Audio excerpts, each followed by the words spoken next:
تو میں نے دیکھا کہ کھجور کی رسی میں ایک کالے رنگ کے شخص کو لوگوں نے پرویا ہوا ہے اور مکے کی گلیوں میں گھسیٹ رہے۔ تو میں نے پوچھا کہ یہ شخص کون ہے؟ تو لوگوں نے کہا اس کا نام بلال ہے۔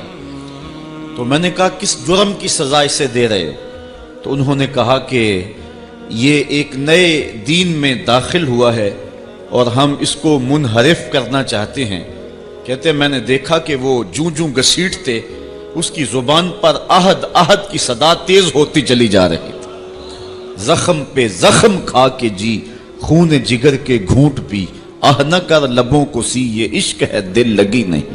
یہ چند لمحوں کے لیے دل بہلانے کی کہانی نہیں ہے کہ جس محبت میں سختی آئی تو راستہ بدل لیا۔ یہ ان راستوں کا ان لوگوں نے اہتمام کیا تھا اور ان راستوں کے مسافر بنے تھے کہ راستے میں پہاڑ بھی ہوں تو یہ چیر کے آگے گزر جائیں۔ بلال حبشی کو ان کا ظالم آقا مارتا ہے، کبھی ان کے ہاتھوں میں میخیں ٹھونکتا ہے، کبھی زبان پہ تپتے ہوئے کوئلے رکھتا ہے، کبھی رسی پاؤں میں ڈال کر کے اوباش لڑکوں کے ہاتھوں میں دیتا ہے کہ اس کو گھسیٹے، کبھی کچھ، لیکن بلال ہیں کہ آگے سے مسکرا رہے ہیں، احد احد کا نغمہ پکار رہے ہیں۔ کسی نے رک کے کہا بلال یہ عجیب تماشا ہے، وہ تمہیں مار رہے ہیں اور تم آگے سے احد احد پکار رہے ہو۔ تو حضرت بلال بولے تم جاؤ نا بازار میں مٹی کا پیالہ خریدنے کے لیے تو اس کو بھی ٹھونک ٹھونک کے دیکھتے ہو، اس کی آواز تو ٹھیک ہے، کہیں کچا تو نہیں ہے۔ کہا تم تو مٹی کا پیالہ بھی خریدو تو ٹھونک بجا کے دیکھو، یہ کہیں کچا تو نہیں ہے، اس کی آواز تو ٹھیک ہے۔ کہا میرا مالک بلال کو خرید رہا ہے، دیکھ رہا ہے بلال کچا تو نہیں ہے، اس کی آواز تو ٹھیک ہے۔ میں کہتا ہوں مالک خرید لے بلال کو، کھال ادھر بھی جائے گی، حق حق کی صدا ختم نہیں ہوگی۔ محبت کی یہ البیلی اور انوکھی داستانیں اہل ایمان رقم کی ہیں۔ اگر اس عنوان سے بات کی جائے تو یہ تاریخ کا ایک ایسا باب ہے۔ حضرت سمیہ رضی اللہ تعالی عنہ اسلام کی پہلی شہیدہ، جن کو مکے کے چوک میں ابو جہل نے جو ہے وہ نیزہ مار کر کے شہید کیا۔ راہ خدا میں بہنے والا یہ خون تاریخ اسلام نے محفوظ کر لیا، ایک عورت کا خون تھا۔ اور پھر حضرت عمار ابن یاسر کے والد حضرت یاسر کو بھی شہید کیا گیا، دونوں ماں باپ شہید ہو گئے اور بیٹا پھر بھی ڈٹا ہوا ہے۔ کافروں نے حضرت عمار ابن یاسر کو پکڑ کے تپتی ہوئی آگ میں ڈال دیا اور انہوں نے رخ کیا حضور کے کاشانہ انور کی طرف اور آنکھوں میں آنسو امڑ آئے۔ تو کافر سمجھے شاید جلتی ہوئی آگ کے شعلوں سے اور بھڑکتے ہوئے کوئلوں سے ڈر گیا ہے۔ کہا عمار گھبرا گئے ہو، تمہیں ان تپتے ہوئے کوئلوں سے باہر نکال لیا جائے؟ تو حضرت عمار مسکرا کے کہنے لگے میں ان تپتے ہوئے کوئلوں سے نہیں ڈرا، میں تو راہیں تک رہا ہوں، جس محبوب کے لیے دکھ سہ رہا ہوں کبھی وہ جلوہ فراز بھی تو ہو جائے نا۔ اچھا ادھر غلام تڑپا، ادھر آقا تشریف لے آئے۔ حضرت عمار ابن یاسر کے سر پہ ہاتھ رکھ کے حضور نے کہا یا نارو کونی بردم و سلامن علی عمار ابن یاسر کما کنت علی ابراہیم، اے آگ جس طرح ابراہیم پہ ٹھنڈی ہوئی تھی آج میرے عمار ابن یاسر پہ بھی ٹھنڈی ہو جائے۔ تو محبتوں کی یہ داستانیں بڑی دل آویز ہیں۔ تو اللہ تعالیٰ جل شانہ نے جب اپنے محبوب علیہ السلام کے غلاموں کے ساتھ یہ ہونے والے ظلم اور اس جبر کی رقم ہوتی داستان کو دیکھا تو سورۃ الفجر تب نازل ہوئی تھی۔ ایک طرف اہل ایمان کو تسلی دی کہ اگر تمہیں دکھوں میں مبتلا کیا گیا ہے تو کوئی نہیں، تم سے قبل بھی جو لوگ اس راستے کے مسافر ہوئے ہیں ان کو بھی انہی راہوں سے گزرنا پڑا ہے اور وہ بھی عظیمت کی یہ داستانیں رقم کرتے ہوئے آئے ہیں۔ انہوں نے بھی جو ہے وہ سولیوں پہ اور فصیلے دار پہ اپنے سروں کا چراغاں انہوں نے بھی کیا ہے اور راہ حق میں ہر دکھ اور ہر تکلیف انہوں نے سہی ہے، حتیٰ کہ زنجیروں نے ان کی ہڈیوں تک جو ہے وہ نشان چھوڑے، لیکن پھر بھی وہ راہ حق سے منحرف نہیں ہوئے۔ ایک تو ان کو تسلی دی اور دوسری طرف قریش کو یہ بتلانا مقصود تھا کہ تم سے قبل بھی بڑے سرکش، بڑے نمرود، حامان، شداد اور بڑے ظالم اور جابر ہوئے ہیں، لیکن آج تم دیکھو کہ ان کا نشان بھی باقی نہیں رہا۔ اگر نشان باقی رہا ہے تو حق کا نشان ہی باقی رہا ہے۔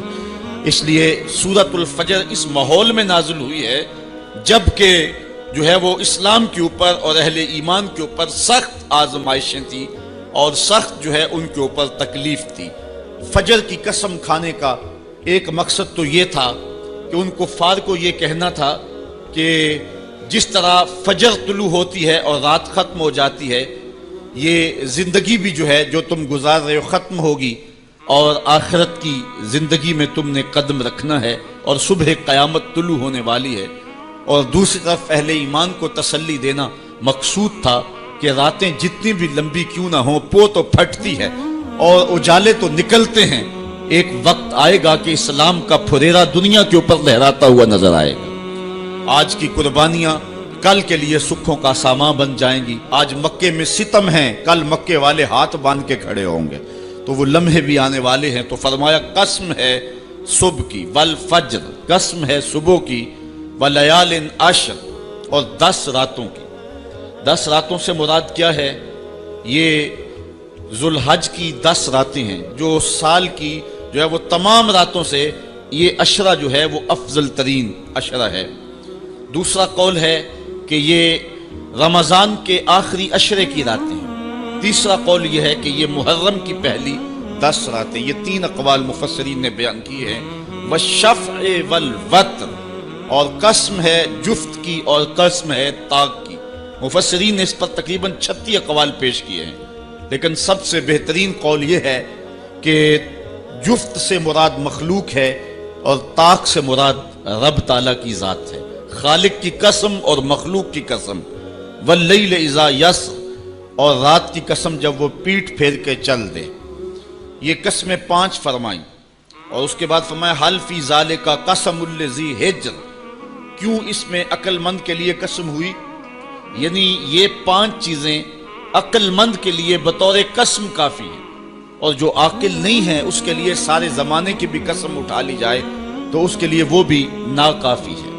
تو قسم جو ہے وہ عقل مند کے لیے، پھول کی پتی سے کٹ سکتا ہے ہیرے کا جگر، مرد ناداں پہ کلام نرم و نازک بے اثر۔ ہمارے استاد کہا کرتے تھے کہ اس کو عام لوگ پڑھتے ہیں کہ پھول کی پتی سے کٹ سکتا ہے ہیرے کا جگر، تو کہتے ہیں نہیں کاٹا جا سکتا ہیرے کا جگر پھول کی پتی سے۔ یہ استفہام انکاری ہے۔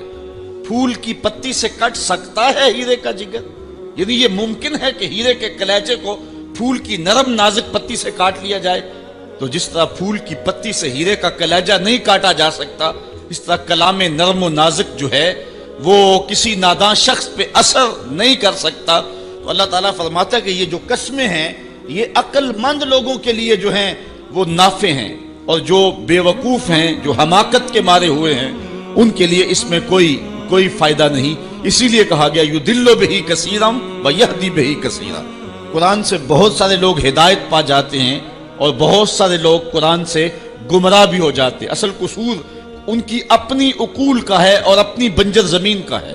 12 کے در تبش خلاف نیست، در باغ لالا رویت و در بوم خار و خس۔ یہ بارش برس رہی ہے، سعدی کہتے ہیں کہ تباہ میں مخالفت نہیں رکھتی، لیکن یہی بارش جب گندگی کے ڈھیر پہ ہوتی ہے تو بدبو پھیلتی ہے، تعفن پھیلتا ہے، اور یہی بارش جب باغ میں ہوتی ہے تو باغ کے اندر پھول کھلتے ہیں، گل لالا مہکتا ہے، یاسین اور نسترن کی بہار آ جاتی ہے۔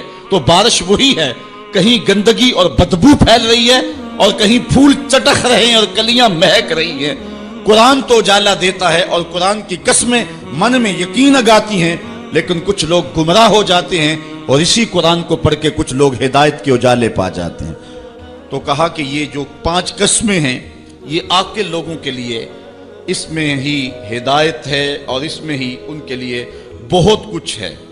جس طرح فجر کے بعد حشرات الارض بلوں سے باہر نکلتے ہیں اور سوئے ہوئے انسان پھر دوبارہ جاگ پڑتے ہیں، زندگی میں ایک دم پھر ایک لرزش پیدا ہوتی ہے اور حیات نو کے آثار پیدا ہوتے ہیں، اس طرح مرنے کے بعد پھر لوگ دوبارہ اٹھائے جائیں گے۔ کافر کہتے تھے کہ ہم یہ بات نہیں تسلیم کرتے کہ بندہ مرنے کے بعد اٹھایا جائے گا۔ سورہ یاسین اٹھائیے، وہ کہتے ہیں کہ جب ہماری ہڈیاں ہو جائیں گی اور ہڈیاں زمین کے اندر گل سڑ کے مل جائیں گی تو پھر ان مردہ ہڈیوں کو کون اٹھائے گا؟ یہ نظر بن حارث نامی ایک شخص تھا جو قبرستان سے کوئی بوسیدہ ہڈی اٹھا لایا اور حضور کے سامنے اس ہڈی کو توڑتا ہے اور اس کے ذرے زمین پہ گرتے ہیں، کہتا ہے کہ ان ہڈیوں کو اٹھایا جائے گا جبکہ یہ بالکل جو ہے وہ ریزہ ریزہ ہو گئی۔ اللہ تعالیٰ قرآن مجید میں فرمایا کہ یہ کہتے ہیں کہ ان ہڈیوں کو کون دوبارہ زندہ کرے گا؟ تو اللہ تعالیٰ نے قرآن مجید کے اندر جو جواب دیا وہ بڑا خوبصورت ہے۔ یہ کہتے ہیں ان مردہ ہڈیوں کو کون دوبارہ زندگی دے گا؟ تو اللہ تعالیٰ نے جواب دیا کہ جب یہ ہڈیاں بھی نہیں تھی، جس رب نے اس وقت ہڈیوں کو بھی پیدا کر لیا تو ان کو جوڑنا اس کے لیے کون سا مشکل ہے؟